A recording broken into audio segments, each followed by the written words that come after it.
Libro 12 Mujeres Extraordinarias por John MacArthur. Cómo Dios formó a las mujeres de la Biblia y lo que Él quiere hacer con usted. Capítulo 7. Ana, un testigo fiel. Esta, presentándose en la misma hora, daba gracias a Dios y hablaba del niño a todos los que esperaban la redención en Jerusalén. Lucas 2:38. Es realmente notable que cuando Jesús nació, muy poca gente en Israel lo reconoció como el Mesías. No era que nadie lo estuviera esperando, sino que la expectativa mesiánica a comienzos del primer siglo se daba a un nivel muy alto. Daniel, en su famosa profecía sobre el Mesías príncipe, Daniel 9, 24 al 27, prácticamente había señalado la fecha. Él escribió: 70 semanas están determinadas. Sabe, pues, y entiende que desde la salida de la orden para restaurar y edificar a Jerusalén hasta el Mesías príncipe, habrá 7 semanas y 62 semanas. Si las semanas de Daniel, literalmente 7 en el hebreo, se entienden como un periodo de 7 años, Daniel está describiendo un periodo de 483 años en total. 7 semanas, 49 años, más 62 semanas, 434 años. La orden de restaurar y construir Jerusalén parece referirse al decreto de Artajerjes, Nehemías 2, 1 al 8, dictado el 444 o el 445 a.C. Si los años eran contados por el calendario lunar de 360 días, la tabla del tiempo de Daniel fijaría la aparición del Mesías príncipe alrededor del 30 después de Cristo, que fue el año de su entrada triunfal. Las escrituras registran que cuando Juan el Bautista inició su ministerio, el pueblo estaba en expectativa, preguntándose todos en sus corazones si acaso Juan sería el Cristo. Lucas 3:15. En realidad, varios de los primeros discípulos encontraron a Cristo por la razón de que estaban observando expectantes que Él apareciera, y fueron donde Juan el Bautista quien anunciaba el camino de Cristo. Juan 1, 27 al 37. El hecho es que, por el tiempo exacto en que Jesús nació, prácticamente todos los fieles creyentes en Israel estaban ansiosos esperando al Mesías e inquiriendo diligentemente por él. La ironía es que muy pocos lo reconocieron, porque no llenaba ninguna de sus expectativas. Ellos estaban esperando un líder político y militar que llegaría a ser un rey conquistador, y había nacido en una familia campesina. Probablemente anticiparon que llegaría con gran fanfarria y boato, pero nació en un establo, casi en secreto. Los únicos en Israel que lo reconocieron en su nacimiento fueron personas humildes, gente sin notoriedad. Los magos de Mateo 2, 1 al 12 eran extranjeros y gentiles, y aunque eran ricos, poderosos e influyentes, lo eran en su propia cultura. Pero los únicos israelitas que desde su nacimiento entendieron que Jesús era el Mesías fueron María y José, los pastores, Simeón y Ana. Todos ellos eran básicamente nadie. Lo reconocieron porque los ángeles se lo anunciaron o por alguna otra forma especial de revelación. Lucas relata todas sus historias en sucesión, como si estuviera llamando a múltiples testigos, uno a la vez, para fundamentar el asunto. Al último testigo que llama es Ana. Todo lo que la Escritura dice acerca de ella alcanza solo a 3 versículos. Lucas 2, 36 al 38. Nunca más es mencionada en ninguna otra parte de la Biblia, pero estos 3 versículos son suficientes para establecer su reputación como una mujer genuina y extraordinaria. Estaba también ahí Ana, profetisa, hija de Fanuel, de la tribu de Aser, de edad muy avanzada, pues había vivido con su marido 7 años desde su virginidad y era viuda hacía 84 años, y no se apartaba del templo, sirviendo de noche y de día con ayunos y oraciones. Esta, presentándose en la misma hora, daba gracias a Dios y hablaba del niño a todos los que esperaban la redención de Jerusalén. La escena es la misma que vimos antes de finalizar nuestro capítulo anterior. Simeón recién ha tomado en sus brazos al niño Jesús y ha pronunciado una bendición profética sobre él. En ese instante, dice Lucas, presentándose Ana, inmediatamente entendió qué pasaba y quién era Cristo. Quizás ella escuchó la bendición de Simeón. Probablemente lo conocía personalmente. Ana misma era claramente una presencia fija en el templo y a Simeón se lo describe como justo y devoto, versículo 25. Ambos eran muy ancianos. Parece, no obstante, que sus caminos nunca se cruzaron. Probablemente conociendo la reputación de Simeón como un hombre recto, cuyo único deseo era ver el consuelo de Israel con sus propios ojos antes de morir, se detuvo y entendió cuando oyó la gozosa bendición que pronunció sobre Jesús. Como cada una de las mujeres extraordinarias que hemos visto a lo largo de este libro, la esperanza y los sueños de Ana estaban llenos de expectativa mesiánica. Conocía las promesas del Antiguo Testamento y entendió que la salvación del pecado y la futura bendición de Israel dependían de la llegada del Mesías. Su anhelo de verle fue súbita y sorpresivamente colmado para un día en que ella cumplía su rutina normal en el templo. Ana aparece solamente en una viñeta muy breve del Evangelio de Lucas, pero su inclusión ahí revela la importancia de su vida y testimonio. Fue bendecida por Dios para ser una de entre el puñado de testigos clave que supo y comprendió el significado trascendente del nacimiento de Jesús, y no hizo ningún intento por guardarlo en secreto. Por lo tanto, fue uno de los primeros y más perdurables testigos de Cristo. Indudablemente, donde quiera que el Evangelio de Lucas es proclamado, su testimonio todavía conduce a los creyentes hacia el Salvador. Por lo tanto, ella merece un lugar prominente en cualquier listado de mujeres extraordinarias. En realidad, mucho sobre la extraordinaria vida de Ana puede sacarse a partir de los 3 breves versículos de la Escritura dedicados a su historia. El relato de Lucas está cargado de frases clave que nos dan datos asombrosamente abundantes sobre el carácter y la vida de Ana. Era profetisa. Lucas la presenta de esta manera: estaba también ahí Ana, profetisa. Lucas 2:36. Como la Ana del Antiguo Testamento, madre de Samuel, el significado del nombre de esta Ana es el mismo. Quiere decir gracia, un nombre apropiado para una mujer piadosa y digna. Esta Ana tiene algunas semejanzas sorprendentes con su homónima del Antiguo Testamento. Ambas mujeres se distinguieron por su práctica de la oración y el ayuno. Ambas se sentían como en su casa en el templo. Las dos profetizaron. En el caso de la madre de Samuel, seguramente usted recordará que su oración de celebración, en 1 Samuel 2, 1 al 10, fue también un salmo profético sobre el Mesías. De esta Ana se dice que fue una profetisa cuyo corazón estaba preparado para la venida del Mesías. ¿Qué entendía Lucas por profetisa? No estaba sugiriendo que Ana predijo el futuro. Ella no era una divina. Ni siquiera sugiere que haya recibido revelación especial de Dios. La palabra profetisa simplemente designaba a una mujer que hablaba palabra de Dios.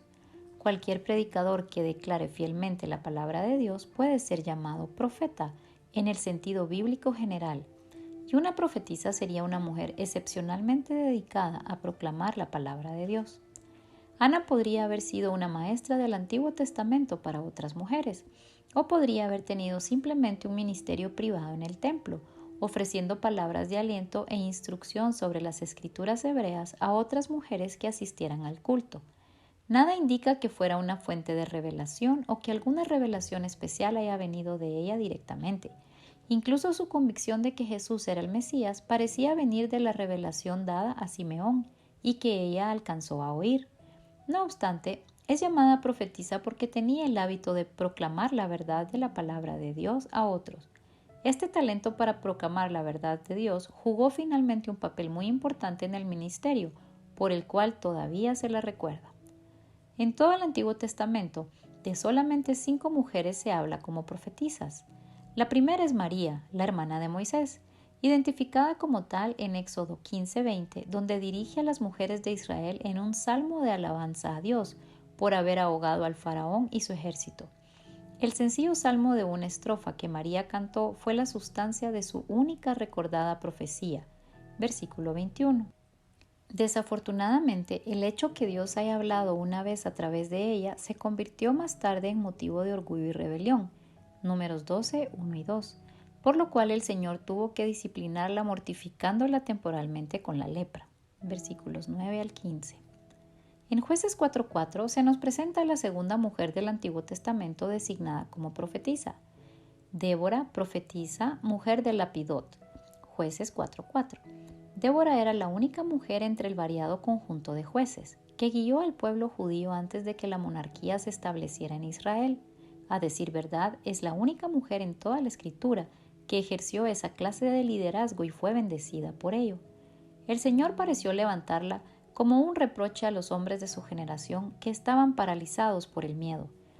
Ella no se veía a sí misma como una usurpadora de la posición de los hombres, sino solamente como una mujer que funcionaba en su capacidad maternal, mientras que hombres como Barak eran alzados para asumir sus propias funciones de liderazgo. 5:12. Por eso ella se refiere a sí misma como una madre en Israel. Versículo 7. Dio las instrucciones del Señor a Barak, Jueces 4:6, de modo que parece que ella recibió revelación de Dios, al menos en esa oportunidad. En 2 de Reyes 22:14, la Escritura menciona a Hulda como una profetisa. En los versículos 15 al 20, Hulda tiene una palabra del Señor para el sacerdote Hilcías y otros. No se conoce nada sobre ella o su entorno. A decir verdad, es mencionada solamente aquí y en un pasaje paralelo en 2 Crónicas 34, 22 al 28. Las otras dos únicas mujeres llamadas profetisas en el Antiguo Testamento son una casi desconocida de nombre Noadías, Nehemías 6:14, mencionada entre los profetas falsos, y la esposa de Isaías, Isaías 8:3, quien fue llamada así solo por estar casada con el profeta, y no porque ella misma profetizara, a menos que su decisión de llamar a su hijo Maher Shalal Hashbaz pudiera considerarse una profecía. Muy pocas veces habló Dios a su pueblo a través de mujeres y nunca dio a ninguna de ellas un ministerio similar al de Elías, Isaías o cualquiera de los otros profetas clave del Antiguo Testamento. En otras palabras, no hay nada en ninguna parte de las Escrituras que indique que las mujeres ejercieron el oficio profético. La idea de que profetisa era un término técnico para una posición oficial o un ministerio corriente de directa revelación simplemente no se encuentra en ninguna parte de la Escritura. La identificación que Lucas hace de Ana como profetisa, no obstante, no quiere decir que ella recibió personalmente la revelación. Cuando Lucas la llama profetisa, no tenemos por qué creer que fue el oficio que ella cumplió. Es más posible que haya tenido reputación como una talentosa maestra de otras mujeres y una fiel alentadora de sus compañeros de adoración en el templo. Cuando hablaba de la palabra de Dios. Evidentemente dedicó su vida a guardar la palabra de Dios en su corazón. Esa era la esencia misma del mensaje de Ana. De modo que cuando Lucas la llama profetisa, está dando una mirada al interior de su personalidad y está ofreciendo una primicia de lo que ocupaba su mente y su conversación. De la tribu de Aser. Más adelante se identifica a Ana como la hija de Fanuel de la tribu de Aser, Lucas 2:36. Se menciona su genealogía por lo poco común que es. Aser fue el octavo hijo de Jacob. Era descendiente de Silpa, la sierva de Lea y concubina de Jacob. Génesis 30, 12 y 13. La tribu que descendió de Aser perteneció a Israel, reino apóstata del norte. Si usted conoce la historia del Antiguo Testamento, recordará que el reino se divide después del tiempo de Salomón.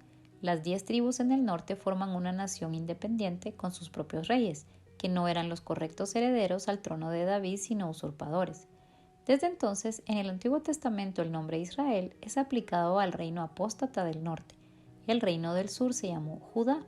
Fue así porque Judá fue la más grande de las 2 tribus que permanecieron en el sur. La otra fue la de Benjamín. El reino del sur permaneció leal al trono davídico. Por supuesto, la ciudad de Jerusalén se alzaba en el corazón del reino del sur, junto al límite entre Judá y Benjamín. El templo era todavía el único lugar donde el verdadero sacerdocio podía ofrecer sacrificios. Unos pocos fieles israelitas de cada una de las 10 tribus emigraron al sur, de modo que ellos no fueron separados del templo, pero al hacerlo así, abandonaron la tierra de sus antepasados y sus heredades. Judá e Israel permanecieron independientes uno del otro por generaciones. A veces eran aliados incómodos. La mayoría del tiempo, no obstante, fueron amargos rivales. La apostasía y la idolatría invadían a ambas naciones continuamente. Dios envió profetas para amonestar tanto a las tribus del norte como a las del sur, pero los profetas eran por lo general despreciados en ambos lados de la frontera. Reyes perversos se sentaron en ambos tronos. Judá tuvo una mezcla de unos pocos reyes buenos y piadosos, pero todos los reyes de Israel fueron pecadores. Naturalmente, el reino apóstata de Israel construyó nuevos lugares de culto y estableció un sacerdocio alternativo. Esto rápidamente llevó a la total corrupción de la religión judía. Una siniestra forma de paganismo saturó la cultura. Finalmente, el año 722 a.C., los asirios conquistaron las 10 tribus del norte y llevaron cautivas a la mayor parte del pueblo. Solo un puñado de ellos pudo regresar. El hecho de que Ana descienda de la tribu de Aser sugiere que la mayoría de su herencia se debe a la gracia de Dios. Sus ancestros habían emigrado al sur antes de la conquista de Israel por los asirios, o estaban entre los pequeños y dispersos grupos de exiliados que retornaron de la cautividad. De cualquier modo, ella era parte del grupo de creyentes del Reino del Norte y fue por consiguiente un emblema vivo de la fidelidad de Dios para con su pueblo. Esta mujer era una viuda. Por el tiempo en que nació Jesús, Ana era de edad avanzada. No había disfrutado de una vida particularmente fácil. Todo su mundo había sido destrozado por la tragedia cuando era aún muy joven, al parecer aún antes de que tuviera hijos. Su marido murió a los 7 años de matrimonio y desde entonces permaneció sola. El texto griego es ambiguo cuando trata su edad exacta. Era una viuda de alrededor de 84 años. Esto podría significar literalmente que había sido viuda por 84 años, asumiendo que se casó muy joven. Recuerde, en esa sociedad 13 años era la edad típica para comprometerse. Después vivió con su marido 7 años antes de que él muriese. Eso la haría de al menos 104 años. Muy anciana en verdad, pero no imposible. Lo que el texto quiere decir probablemente es que ella es una viuda de 84 años. Llevaba casada 7 años cuando su marido murió y no habiéndose casado de nuevo, vivía ahora como viuda por más de 6 décadas. La viudez en esa sociedad era extremadamente difícil. Constituía casi una garantía de una vida de extrema pobreza.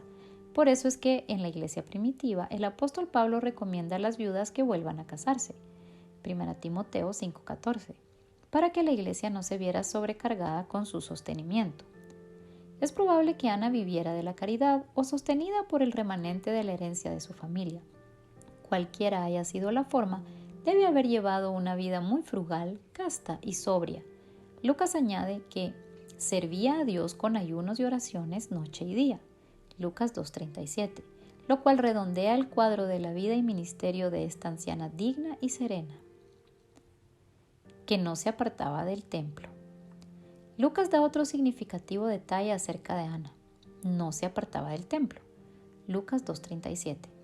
Esa es una declaración enfática que sugiere que lo que Lucas dice tiene un sentido literal.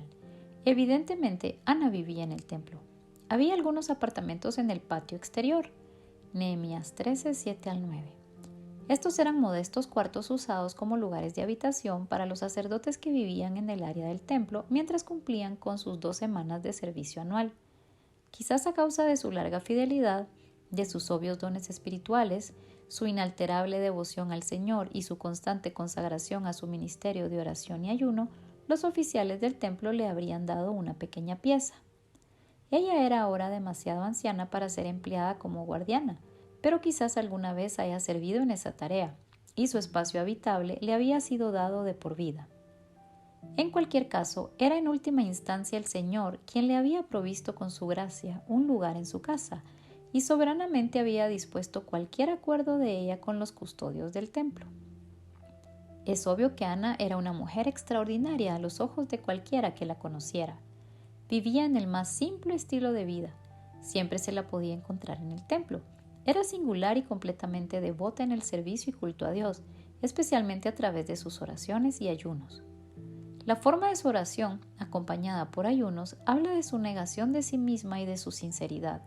El ayuno por el ayuno no es un ejercicio particularmente útil. Abstenerse de comida no tiene per se efecto místico sobre ningún ejercicio.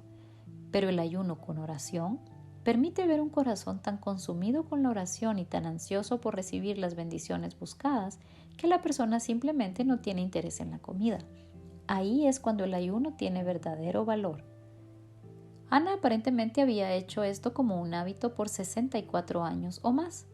Era una mujer apasionada. ¿Acerca de qué cree usted que había estado orando? Seguramente oraba sobre muchas cosas, pero no hay duda que uno de los principales temas de sus oraciones era una ardiente plegaria por lo mismo que Simeón estaba tan ansioso: la consolación de Israel. Lucas 2:25. Su esperanza, como la de Eva, era por la simiente que aplastaría la cabeza de la serpiente. Su ruego, como el de Sara, era por la simiente de Abraham que bendeciría a todas las naciones del mundo. Ella estaba clamando a Dios que enviara pronto el libertador prometido, el Mesías. La fe asombrosa de Ana provenía del hecho que creyó todas las promesas que llenaban el Antiguo Testamento. Ella tomó la palabra de Dios con seriedad. Sabía en su corazón que el Mesías vendría y sin duda su primera y profética oración era que esto sucedería pronto. Estoy convencido que Ana tenía un notable conocimiento de la verdad espiritual.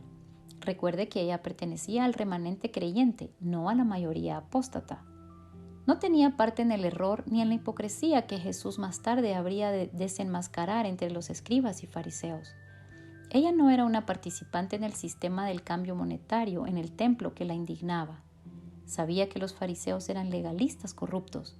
Comprendía que los saduceos eran espiritualmente liberales en quiebra. Ella amaba al Señor de verdad. Comprendía su corazón y su mente. Genuinamente creía en su palabra. En verdad era una mujer asombrosa y notable, quizás una de las personas más devotas que podamos encontrar en las páginas de la Escritura.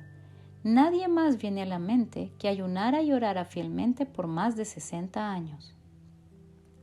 Dios estaba a punto de darle respuesta a sus oraciones en el más dramático estilo. El versículo 38 dice que justo cuando Simeón pronunció su profética bendición sobre el niño Jesús y sus parientes terrenales, en ese instante ella iba pasando. Ahora bien, el templo de Herodes era una construcción enorme y la instalación era monumental, rodeada por una explanada con miles de personas arremolinándose a casi toda hora. José y María no conocían a Simeón, pero la providencia de Dios y a través de la soberana dirección de su espíritu los reunió. Versículo 27. En ese mismo instante, justo mientras Simeón bendecía al niño con inspiradas palabras proféticas, el Espíritu de Dios providencialmente condujo a esta anciana mujer a un lugar desde donde ella alcanzaba a oír. La descripción de Lucas es muy clara. Esta, presentándose en la misma hora, daba gracias a Dios. Versículo 38. Repentinamente, todo aquello por lo que Ana había estado orando y ayunando estaba ahí, frente a ella, envuelto en un pequeño bulto en los brazos de Simeón.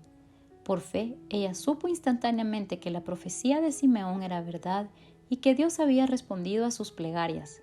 De inmediato comenzó a dar gracias a Dios y todos aquellos muchos años de petición se convirtieron en alabanzas. Solo podemos imaginar cómo se sintió Ana después de largas décadas de oraciones y ayunos específicos, anhelando que Dios revelara su gloria otra vez, orando y ayunando por la salvación de Israel e implorando a Dios para que enviara al Mesías. Por fin, la respuesta a sus oraciones había llegado en carne y sangre. Ella habló de él a todos. De pronto los dones proféticos de Ana pasaron atrevidamente al primer plano, y hablaba del niño a todos los que esperaban la redención en Jerusalén. Lucas 2:38. El tiempo del verbo significa acción continua. De manera literal quiere decir que ella no hablaba sino de él a todos quienes estaban buscando al Redentor. Esto se convirtió en su mensaje por el resto de su vida. Nótese que Ana sabía cuál era el remanente creyente. Podía identificar a los verdaderos adoradores, a aquellos que como ella estaban expectantes esperando al Mesías. Vio a esas personas allí afuera y en cada oportunidad a partir de entonces les hablaba de él. Así es como esta amada mujer, quien había vivido tantos años hablando a Dios como una prioridad, llegó a ser más conocida por hablar a la gente acerca de él. El Mesías finalmente había llegado y Ana fue una de las primeras personas en saber quién era él. No podía guardar esta historia para ella sola. Así se convirtió en una de las primeras y más constantes testigos de Cristo. ¿Qué sucedió con Ana después de esto? No sabemos. Sin duda ella estaba en el cielo por la época en que Cristo comenzó su ministerio público, unos 30 años más tarde. El día de su dedicación fue probablemente la sola y única vez que pudo verlo, pero eso bastó. Literalmente no pudo dejar de hablar de él. Y eso es la parte más cautivadora del legado extraordinario de esta mujer maravillosa.